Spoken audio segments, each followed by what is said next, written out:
De receptor de ayuda a salvador de un continente. El mundo se burló cuando escuchó que México, una nación que hace apenas unas décadas estaba de rodillas por la deuda, pretendía rescatar a 68 millones de africanos. Yo mismo me reí. Pero mi arrogancia de 25 años como analista se hizo añicos cuando vi a 25 presidentes africanos aterrizar no en Washington ni en Pekín, sino en la Ciudad de México. Y la cifra que traían en la mano, esa cifra cambiaría todo lo que creíamos saber sobre el poder y la esperanza. ¿Qué ayuda podría ofrecer México a África? Así se burlaban algunos expertos europeos, pero tuvieron que guardar silencio en el momento en que 25 presidentes africanos aterrizaron en la Ciudad de México. 68 millones de personas morían de hambre, mientras Estados Unidos y China miraban hacia otro lado. Sin embargo, cuando México extendió su mano, el mundo quedó impactado por la cifra escrita en ella. 24,000 millones de dólares. ¿Qué estaba sucediendo exactamente en México? El sábado 17 de agosto de 2024, a las 10:15 de la mañana, recibí una noticia urgente desde Harare, la capital de Zimbabue. Elias Magosi, el secretario general de la Comunidad de Desarrollo de África Austral, SADC, hizo un anuncio. La cifra era difícil de creer. 68 millones de personas. El 17% de toda la población del sur de África necesitaba ayuda de emergencia. Más gente que toda la población de mi país natal, el Reino Unido, no podía conseguir un vaso de agua o un plato de comida. 5 países declararon el estado de desastre nacional: Zimbabue, Zambia, Malawi, Lesoto y Namibia. Era la peor sequía en 40 años. Yo estaba allí, en el centro de la crisis. Algunos comentarios de los espectadores. ¡Qué orgullo ser mexicano! Ver a nuestro país pasar de receptor de ayuda a ser un líder que apoya a otros continentes es verdaderamente inspirador. Este es el México solidario y fuerte que me llena de esperanza. Un ejemplo increíble de superación y resiliencia. La historia de México demuestra que es posible transformar las adversidades en fortalezas. Ojalá que esta cooperación sea el inicio de una nueva era de prosperidad para nuestros hermanos en África. Más allá del dinero, lo más valioso es la transferencia de tecnología y experiencia. La solución de Tecnoagua para la gestión del agua es brillante y justo lo que se necesita. Esto es cooperación real y efectiva. Excelente análisis. La diferencia clave con otras potencias es que México no tiene un pasado colonialista en África y comprende sus luchas. Esa empatía y solidaridad histórica es lo que hace que esta alianza sea tan especial y prometedora. Mi nombre es Carlos Valdés.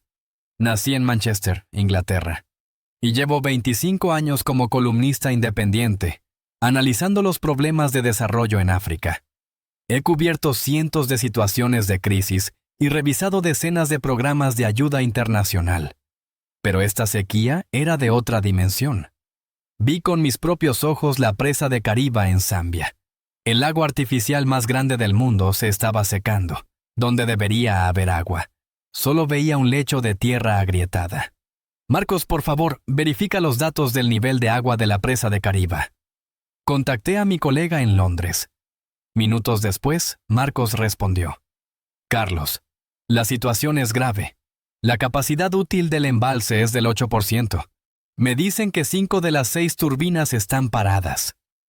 8%. ¿Entienden lo que significa esa cifra? El 83% de la electricidad de Zambia proviene de la energía hidroeléctrica. Si la presa se detiene, el país entero se detiene. Y eso fue exactamente lo que pasó. Cortes de energía de 21 horas al día.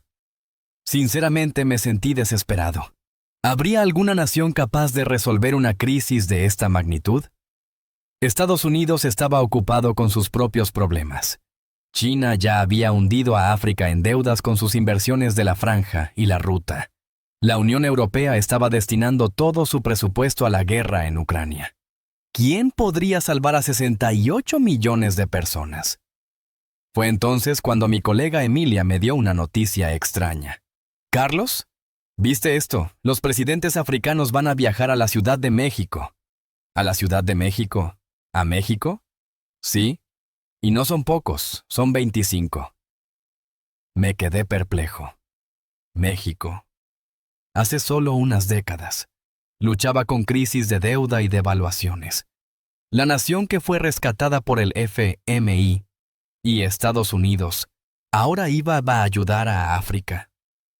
Les seré honesto. Me reí. Probablemente fue la arrogancia de mis 25 años de experiencia. Pensé, México es solo un país que produce buen tequila y telenovelas. Es imposible que tengan la tecnología o la experiencia para resolver los problemas del agua en África. Pero estaba equivocado. Completamente equivocado. El martes 4 de junio de 2024, en el Centro Citibanamex de la Ciudad de México, se desarrolló una escena histórica. Delegaciones de 48 países, 25 jefes de Estado. Nunca antes en la historia de África se habían reunido tantos líderes en un país latinoamericano. Y entonces, el presidente de México anunció la cifra, $24,000 millones. Revisé ese número 3 veces. ¿Era esto posible? Un país que había sido un gran receptor de ayuda ahora se ofrecía a darla a esta escala. Tenía que verlo con mis propios ojos, arriesgando mi reputación de 25 años. Subí a un avión con destino a la Ciudad de México. Durante el vuelo, volví a estudiar la historia de México. Francamente, fue un shock.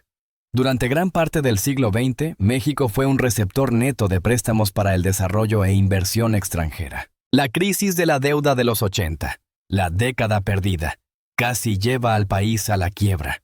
El mundo lo veía como un caso de estudio de mala gestión económica. Jaime, búscame datos sobre el México de los años 70. Le envié un mensaje a mi colega en Washington. Claro, un momento. Voy a revisar los archivos del Banco Mundial. 30 minutos después, Jaime respondió. Carlos, lo encontré. En 1972, México recibió un préstamo considerable del Banco Mundial para un proyecto de irrigación masiva. Sin esos fondos, miles de hectáreas se habrían perdido. Así empezó México, con ayuda para gestionar su propia agua. Ahora comparen eso con los $24,000 millones que México prometió a África. ¿Qué demonios pasó en ese tiempo? Profundicé en los archivos históricos. Después de su revolución, México luchó durante décadas para estabilizarse. En los años 80, el ingreso per cápita se estancó. El mundo veía a México con escepticismo.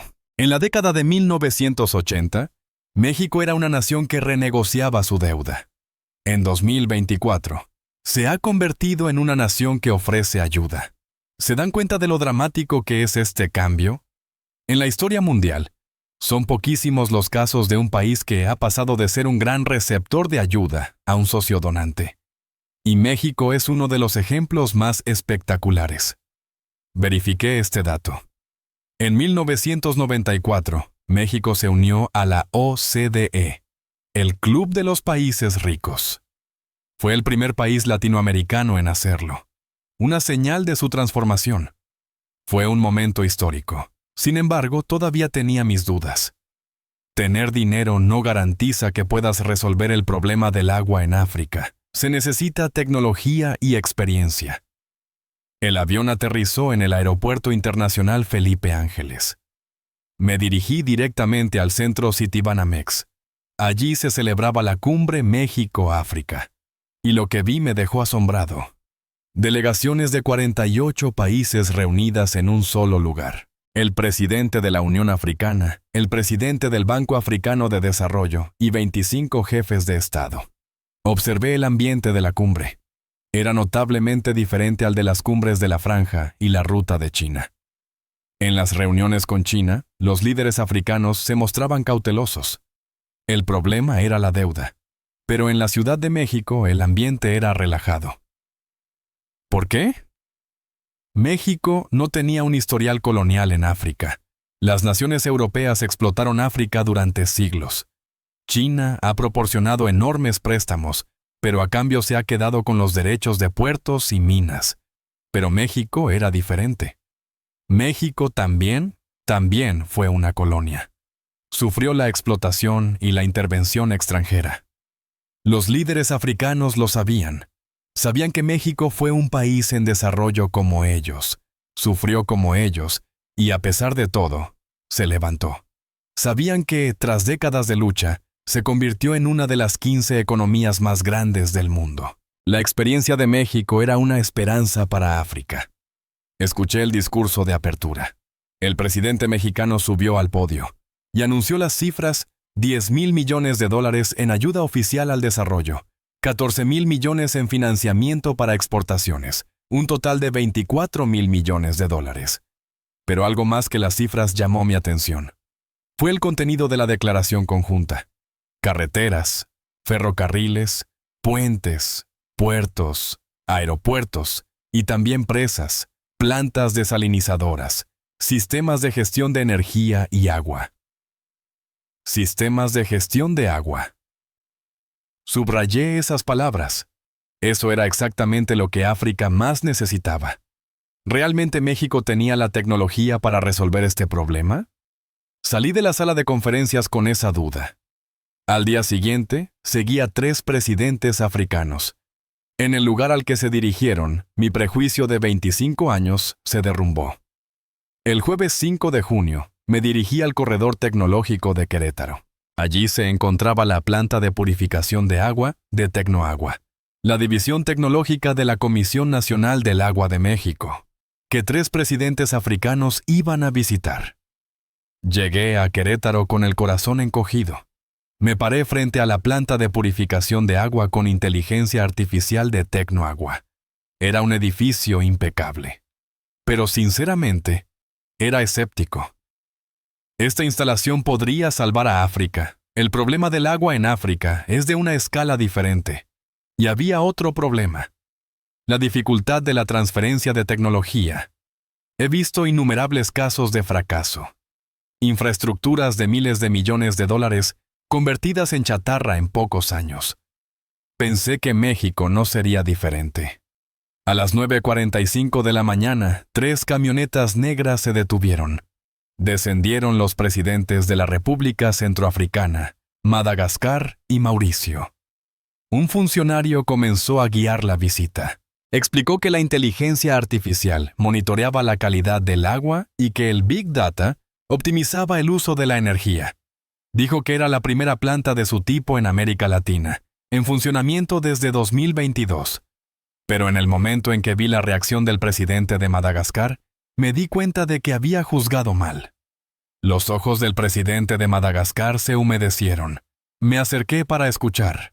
Un empleado de Tecnoagua estaba diciendo: este sistema utiliza inteligencia artificial para analizar la calidad del agua en tiempo real. Selecciona automáticamente el proceso de purificación óptimo sin intervención humana. Puede ser operado incluso en áreas con escasez de personal cualificado. Áreas con escasez de personal.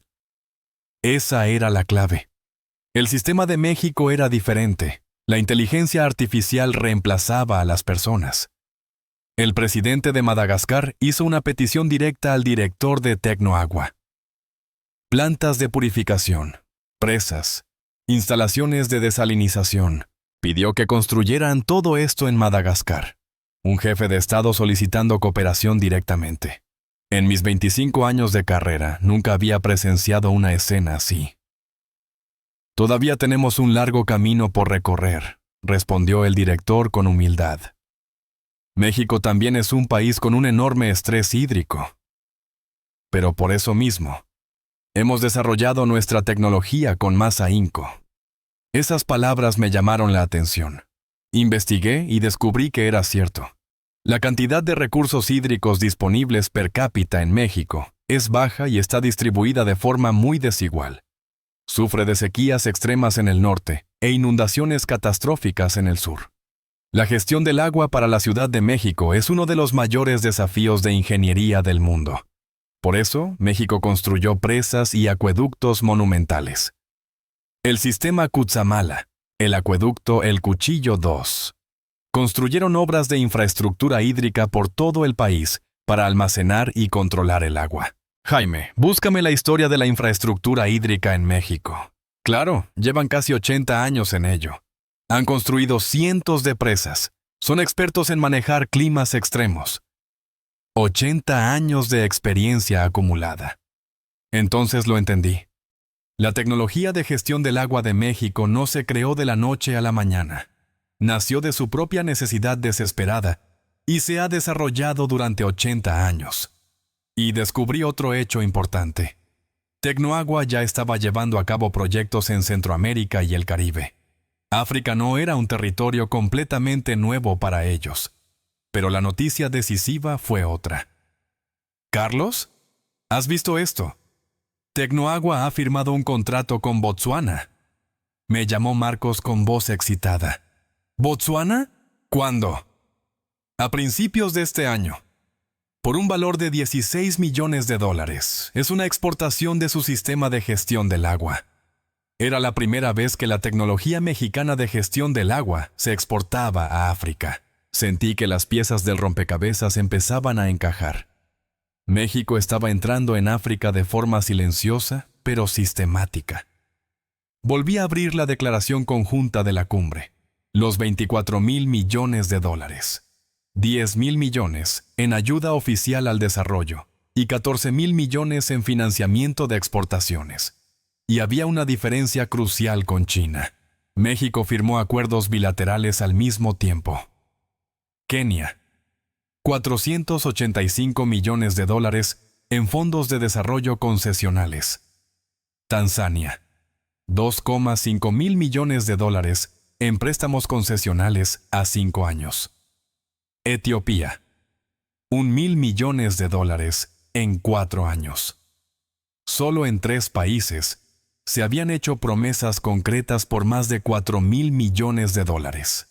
Volví a leer el artículo 23 de la Declaración Conjunta.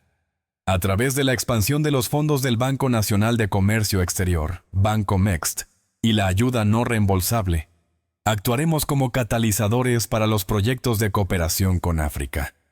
Catalizador. México no ofrecía préstamos al estilo depredador, sino una combinación de ayuda y préstamos concesionales, con un tipo de interés bajo y un largo periodo de amortización. Era una forma de reducir la carga para los países en desarrollo. Esto no era una trampa de deuda, era una verdadera ayuda. Y había una diferencia aún más importante. La propia México tiene la experiencia de haber sido colonizada y de haber luchado por su soberanía. Los líderes africanos lo sabían. Akinwumi Adesina, presidente del Banco Africano de Desarrollo, dijo: «La transformación de México, de ser un país endeudado a un socio para el desarrollo global, es asombrosa. De receptor a donante. Esta experiencia hacía a México especial». Repasé los números de nuevo. Durante décadas, México recibió miles de millones en préstamos y ayuda. En 2024, México prometió a África $24,000 millones. Iban a devolver con creces lo que un día necesitaron. Al salir del centro de la cumbre, pensé: he verificado los números. La promesa de México era concreta y las condiciones eran buenas. Pero lo realmente importante era cómo vería el mundo todo esto. La reacción fue abrumadoramente positiva, especialmente en los medios africanos. Valoraban que México haya mostrado un enfoque diferente al de China. Un informe de la OCDE contenía esta frase: México es uno de los casos más inspiradores de un país que ha transitado de ser una economía en desarrollo dependiente a una potencia exportadora y socio global. Esto es algo realmente extraordinario. ¿Cuánto tiempo tarda un país que sufre crisis de deuda en convertirse en un país que ofrece ayuda? Normalmente, es casi imposible. Pero México lo logró. Empezó desde una posición de debilidad.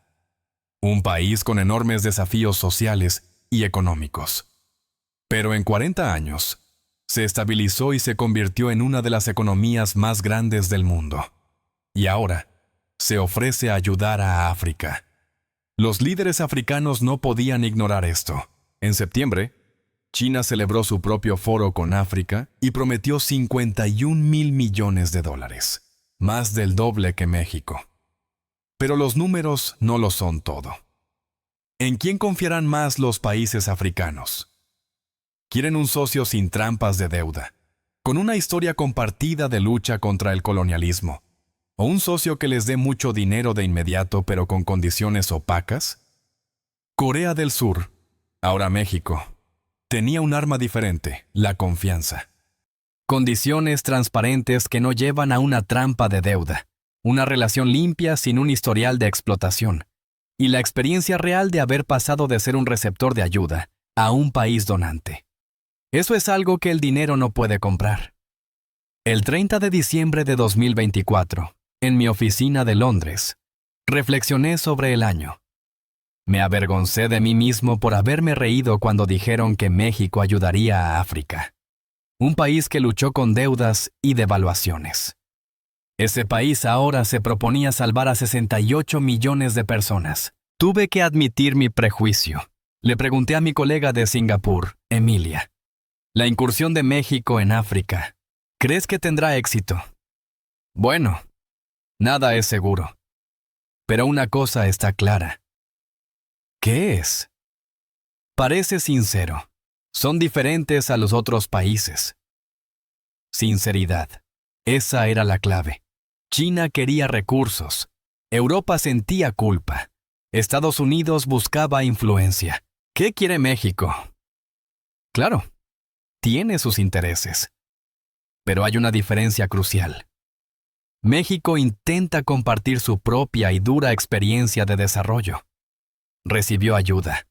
Ahora la ofrece. Llegué a una conclusión. México ha demostrado algo, que la pobreza y la dependencia no son un destino. Que un país que recibe ayuda puede algún día convertirse en un país que la da. Que incluso empezando desde una crisis, en 40 años se puede convertir en una de las economías más grandes del mundo. Esto es esperanza para África. Zimbabue, Zambia, Malawi. Ahora están sufriendo. Pero México también estuvo así. Luchando.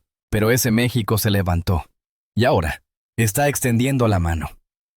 Nosotros también pasamos por eso. Ustedes también pueden hacerlo. ¿Se dan cuenta de lo poderoso que es este mensaje? Más que el dinero, más que la tecnología, este mensaje es lo más valioso. Recordé la imagen del presidente de Madagascar con los ojos llorosos.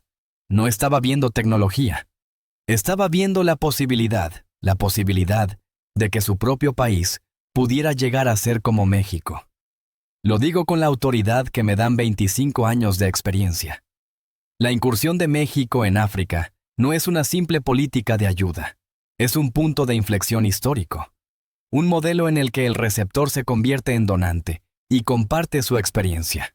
Es algo casi sin precedentes. Cerré mi portátil y murmuré. He visto cientos de proyectos, pero nunca algo así. Un país que se levanta sobre su propio pasado y declara que compartirá esa experiencia con otro continente. Esto no es ayuda, es solidaridad. Lo afirmo con la certeza de 25 años de experiencia. Este viaje que México ha comenzado tendrá éxito. ¿Por qué? Porque México ya lo ha hecho una vez. Crearon su propio milagro a partir de la adversidad. Un país con esa experiencia no puede fracasar. La esperanza está llegando para los 68 millones de personas de África, desde la tierra de los aztecas y los mayas. Algunos comentarios de los espectadores. 24.000 millones de dólares. Es una cifra impresionante que demuestra un compromiso real y tangible. Esto no es solo un gesto simbólico. Es una inversión masiva en el futuro y el desarrollo del continente africano. Mis respetos para México. Me conmovió profundamente la reacción del presidente de Madagascar. En sus ojos se refleja la esperanza. México no solo está ofreciendo recursos, sino un modelo a seguir, una prueba de que un futuro mejor es posible. Esta es la verdadera cooperación sur-sur en acción. Naciones que han enfrentado desafíos similares, ayudándose mutuamente. Es un cambio de paradigma en la ayuda internacional, mucho más horizontal, respetuoso y sincero. Como latinoamericano, me llena de un inmenso orgullo ver a una nación hermana como México asumir este rol de liderazgo global. Demuestra la fuerza y el gran potencial de nuestra región en el escenario mundial. La clave de todo, como bien dice el artículo, es la sinceridad. México no busca explotar recursos, sino compartir su propio y duro camino de desarrollo. Esa autenticidad es un activo invaluable que el dinero no puede comprar. ¡Bravo, México! Ojalá este sea el comienzo de una nueva y poderosa era en las relaciones entre América Latina y África. Juntos, estos continentes tienen un potencial inmenso para construir un mundo más justo y equitativo para todos. Gracias por ver este largo video. Mañana volveré con un video mejor.